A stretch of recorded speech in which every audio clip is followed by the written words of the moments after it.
Hello students, welcome to my channel. आज हम class 6 का चैप्टर नंबर 3 और एक्सरसाइज 3.2 का 12th क्वेश्चन करेंगे। और ये हमारी एनसीईआरटी की बुक चल रही है। चैप्टर का नाम आपको पता ही है, प्लेइंग विद नंबर्स, और हिंदी में संख्या के साथ खेलना। और ये क्वेश्चन लास्ट क्वेश्चन है इस एक्सरसाइज का। इसके साथ ये जो एक्सरसाइज है वो हमारी कंप्लीट हो जाएगी। और तो देखिए इसमें क्या करना है, हमको फिल इन द ब्लैंक्स दिए हुए हैं, रिक्त स्थान दिए हुए हैं, उनको हमें भरना है। कुछ स्टेटमेंट दी हुई है हमको, उसमें हमें फिल करना है। ठीक है, तो देखिए, A number which has only 2 factors is called A। ठीक है, डैश दिया हुआ यहाँ पे फिल करना है।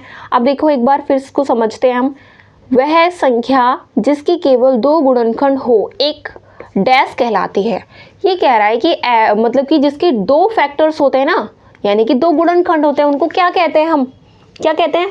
प्राइम नंबर कहते हैं। क्या कहते हैं? प्राइम नंबर कहते हैं। और हिंदी में क्या कहते हैं? सम संख्याएं कहते हैं। क्या कहते हैं? सम संख्याएं। तो यहाँ पर तो हम फिल करेंगे प्राइम नंबर। यहाँ पर लिखेंगे क्या? Prime number.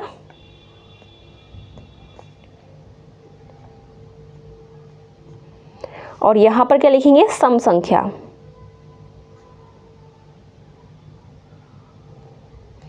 ठीक है,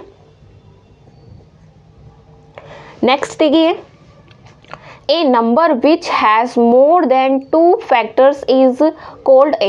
अब देखिए एक बार हिंदी में फिर इसको समझते हैं। वह संख्या जिसके 2 से अधिक गुणनखंड हो एक डैश कहलाती है। ये कह रहा है कि जिसके 2 से ज़्यादा फैक्टर्स होते हैं, यानी कि 2 से अधिक गुणनखंड होते हैं, तो उसको हम क्या कहते हैं? तो बताइए क्या कहते हैं हम कहते हैं कंपोजिट नंबर। और हिंदी में क्या कहते हैं? विषम संख्याएं कहते हैं। तो यहाँ पर लिखेंगे हम, क्या लिखेंगे? Composite number.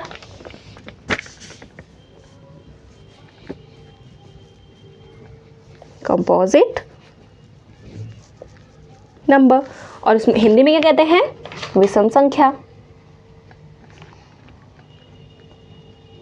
ठीक है, अब देखिए यहां पर क्या बोल रहा है?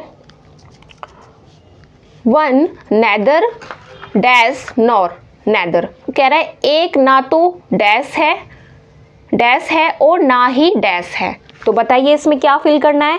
ये यानी कि जो हमारा 1 होता है ना, वो ना तो प्राइम होता है ना ही कंपोजिट होता है। यानी कि यहाँ पर क्या फिल करेंगे? ना तो सम संख्या है ना ही विषम संख्या है। तो यहाँ पर क्या फिल करेंगे हम? प्राइम।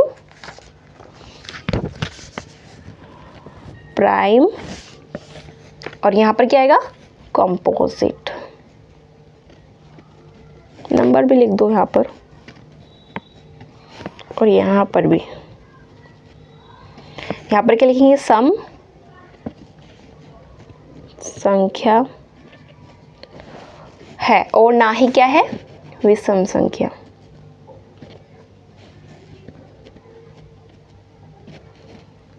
ठीक है, अब देखिए next, the smallest prime number is. और इस हिंदी में देखिए, सबसे छोटी अभाज्य संख्या क्या होती है? वो तो आपको पता ही है, 2 से स्टार्ट होती है, यानी कि 2 सबसे छोटी है और 1 तो है ही नहीं ना। तो हम क्या लिखेंगे? यहाँ पर 2 लिख देंगे, यहाँ पर भी 2 लिख देंगे। अब कह रहा है the smallest composite number is. सबसे छोटी अभाज्य संख्या कौन सी होती है? तो देखो क्या होता है, कंपोजिट नंबर हमारे कौन से होते हैं? जिसके क्या होते हैं? 2 से ज़्यादा फैक्टर्स होते हैं। अब देखो 1 तो कुछ है ही नहीं, अगर हम 2 लेंगे तो 2 के भी कितने फैक्टर होते हैं? प्राइम नंबर्स में इंक्लूड हो गया, तो वो कंपोजिट तो हो ही नहीं सकता। और 3 क्या हो गया हमारा? 3 भी हमारा प्राइम होता है। तो यानी कि हमारा 4 से स्टार्ट होते हैं कंपोजिट नंबर, यानी कि 4 से हमारे जो, अगर हम उसके फैक्टर्स ढूंढेंगे ना, तो वो 2 से ज़्यादा होते हैं, तो वही हमारे कंपोजिट नंबर हो जाते हैं। तो हमारा 4 जो होगा ना, वो हमारा सबसे स्मॉलेस्ट कंपोजिट नंबर होगा। 1 नंबर के क्वेश्चन है और ये आपके एग्जाम के लिए बहुत ज़्यादा इंपॉर्टेंट है। ये आपको समझना है। इंट्रोडक्शन जो हमने कराया था वो आपको अच्छे से पता होना चाहिए, याद होना चाहिए। आपको पता होना चाहिए कंपोजिट नंबर क्या होते हैं, प्राइम नंबर्स क्या होते हैं, यानी कि क्वेश्चन वो कुछ भी पूछ सकता है उससे रिलेटेड। ठीक है, 1 नंबर के क्वेश्चंस में ये आ सकते हैं, तो आप इसको ध्यान से समझना और करना। सेम नहीं आएंगे, बट आपको पता होना चाहिए, तो फिर क्वेश्चन कहीं से भी आए, आपका अगर बेस क्लियर है तो आप कहीं से भी अगर क्वेश्चन आएगा तो आप सॉल्व कर पाओगे। ठीक है, लास्ट क्वेश्चन देखिए, the smallest even number is. अब कह रहा है हिंदी में सबसे छोटी सम संख्या क्या होती है? वो तो हमको पता ही है, 2 से स्टार्ट हो रही है तो 2 ही होती है।